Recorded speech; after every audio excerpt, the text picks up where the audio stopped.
Right now in RuneScape, you can probably do most of the high level content in the necromancy tier 90 gear. Now this is really easy to actually obtain and doesn't cost all that much GP. So I figured it would be a good video to make to show you guys that haven't quite got there yet how to get that money that you will need to actually grab this gear set. And then once you do have your hands on it, you can use that to make a ton more money quite easily. So, of course, to do this, you're going to want to obviously level your necromancy. So to get started with that, you're going to go outside of Draenor Village and start the necromancy quest line. Follow that all the way through, and everybody should do this anyway, so it's definitely worth doing. So once you've done the long-ass grind of reaching tier 90 necromancy, how are you going to go about getting the money? Well, this armor set is actually going to cost you around about 50 million GP to craft it, with the majority of that cost going into the greater ensouled cloths, which come from subjugation pieces. You can use the multiply glyphs at this level with an overload boost to make sure it doesn't cost much more than this. Currently on the Grand Exchange though, this full set and the weapons goes for around about 50 million GP. That being said, you still need to have crafted this at least once anyway to be able to use it, so chances are you're going to be crafting it from scratch. So what are some lower level methods that don't require a ton of pre-starting cash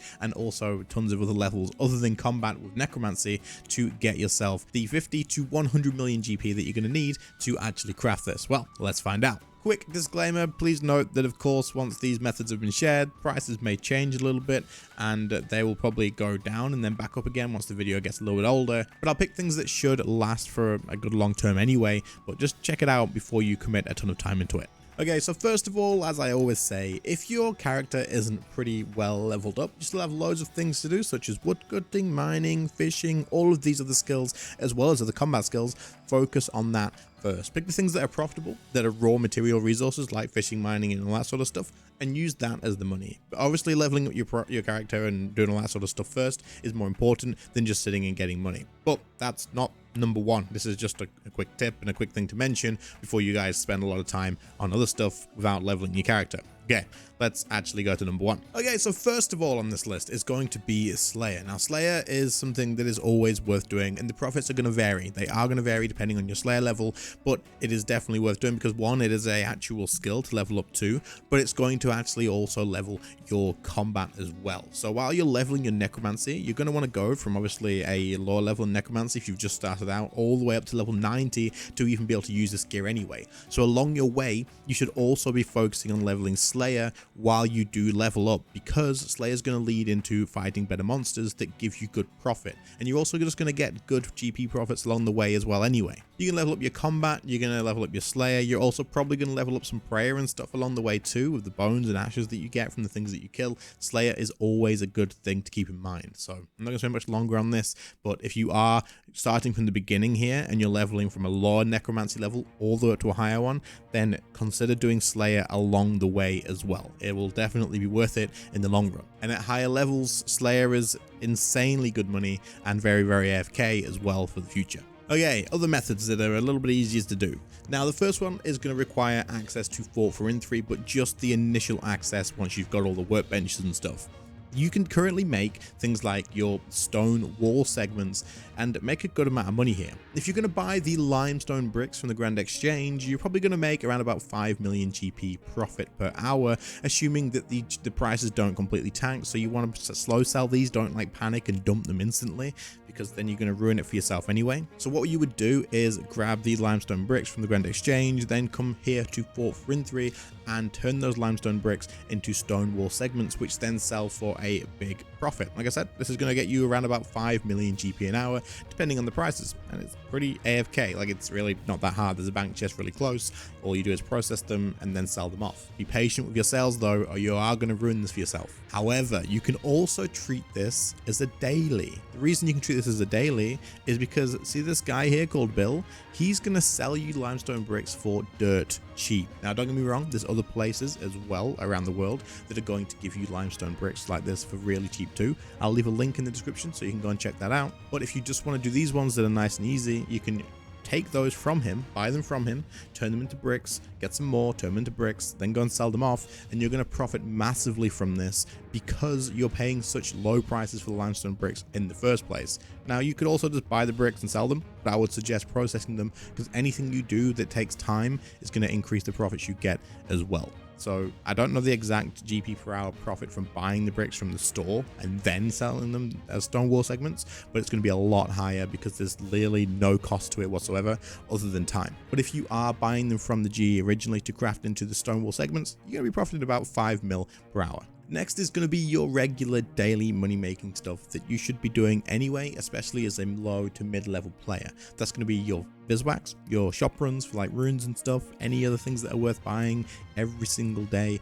This one's not going to take long to explain because I don't really have much to explain about it. What I'm going to do is I'm going to link another YouTuber's video in the description for this one because they've probably put in a lot more time and effort into making a full guide for it. If you don't do daily shop runs, then you definitely should. These can actually help in upkeeping bonds and stuff as well. So again, if you don't do this, you want to get on it. It doesn't take long. It's like 2 to 5 minutes every single day, and you're going to be making a good amount of money, like more money you're going to be making in most situations, especially at the mid to low levels. You can improve how good this is by unlocking different quests and such, but they will likely explain that in the guide anyway. So like I said, that'll be linked in the description. Go and check it out. And also while you're there, subscribe to the channel as well. I'll try and find a smaller YouTuber if I can. If I can't, it is what it is, but if I can, then I'll find a smaller one. You can help subscribe to them. Next up is going to be something that you'll probably start taking on once you've done probably level 70 in necromancy gear, and maybe beyond that. You can probably do it a little bit sooner, to be fair, but it's going to be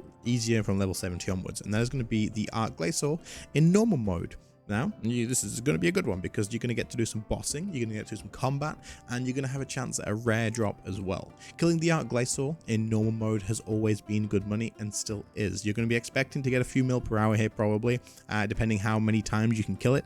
Obviously, the better your gear is, the better your stats are, if you have potions or not, all this sort of stuff is going to make a big difference. If not, don't panic though, it's still going to be worth you doing as it's still very profitable. Now there is a rare drop here called the Scripture of When. If you do get your hands on this, then you've got all the money you need in the first place to be able to buy your gear set. It's over 50 mil. I think it's about 60 to 70 mil at the moment, so it's pretty up there. So this boss is going to be something that is going to, one, give you practice in PvM. It's going to also give you charms for summoning if you're going to use those later on. It is going to give you some pages to charge up the book if you want to use that in the future as well. There's many reasons to kill this boss, and it is also going to be really good money. If you need a guide for it, I will link it in the description as well. You can check that out and it'll go through all the base mechanics and whatnot. You can toggle them on and off, but obviously the more mechanics you have enabled, which you should be doing all of them, especially if you're in tier 70 plus necromancy gear, you'll be fine with practice. But if you have all of them, then you will get the most money out of this, and you have to have them all enabled to be able to get the rare drop as well. So I suggest working on that, but this is definitely something you can do that is a little bit less boring and repetitive, that is also pretty damn good money. So number 5, this is going to be for you guys that are like super low requirements, looking for something that you can do very AFK, maybe on mobile even, and it's not going to be overly profitable. This is like just over 1 million GP an hour, but it is super AFK. The inputs is very low, and it only requires 63 fletching. Now you might be thinking, 63? This is a decently high level. You said it was. No, 63 fletching is really quick and easy to get, and you can get it 100% profitable the whole way by just crafting the fletching, the arrow shafts the whole way if you wanted to. It'll take a little while, but you can do this profitable crafting the arrow shafts the whole way into like 600k an hour profit, and you can get that to 63 fletching. Once you reach 63 fletching though, you're going to be fletching ruby bolt tips. So buying rubies from the Grand Exchange from the mid price, around about the mid price, not much higher if you can, and then fletching them into ruby bolt tips. Now I will stress again, this is one you're going to want to check the profit on before you spend a ton of money or time investing into actually doing this, because it can change very quickly. Probably it should be okay for the most part, because it's not like a 5 to 10 mil like per hour thing. It's just 1 million GP, so people aren't going to flood in there and do it. But it's AFK, it's super easy to do from mobile, it's low requirements, and you can profit all the way to the requirements for it as well. So if you wanted something that was very easy to do, this is the one that I wanted to include. Like I say, all you're going to do, buy the rubies on the G, fletch them into bolt tips, and then sell them on the Grand Exchange. And there you go, there's 5 things, 6 even, that you can use to make yourself some money to work on getting your first tier 90 set for necromancy. I mean, you can use these methods to make money in any way whatsoever you want, of course, but this is specifically like aiming at the lower levels, working towards your level 90 necromancy set, which is about 50 mil, 60 mil probably ish. to be able to then work on better methods like PVM and whatnot along the way. Anyway, I hope this video helped you guys out. If it did, please leave a like, sub to the channel if you are new, and I'll catch you all in the next one. See you later, guys. Bye.